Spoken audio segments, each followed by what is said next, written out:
है तो है। अरे ओकर भाई दरोगा है तो है। अरे वो 20 गो मर्डर कैले है तो है।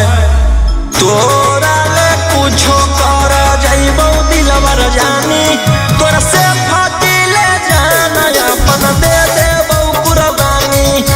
तोरा ले कुछो कर जाइबो दिलवर जानी तोरा से फाटी ले जाना अपन दे देबो कुर्बानी।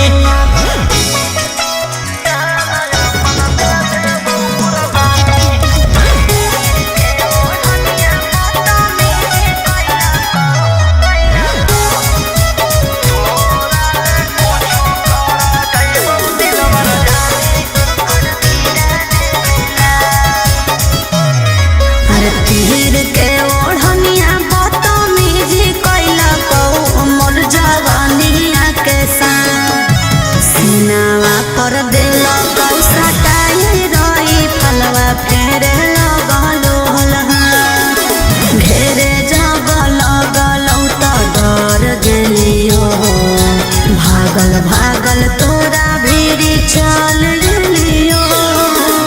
अरे ओकर बड़ी नाम है तो है। अरे ओकर बड़ी पहचान भी हो तो है। अरे वो बड़ी बदनाम हो तो है। तोरा ले कुछो कर जाइबो दिलवर जानी तोरा से फाटी ले जाना अपन दे देबो कुर्बानी। तोरा ले कुछो कर जाइबो दिलवर जानी तोरा से फाटी ले जाना अपन दे देबो कुर्बानी।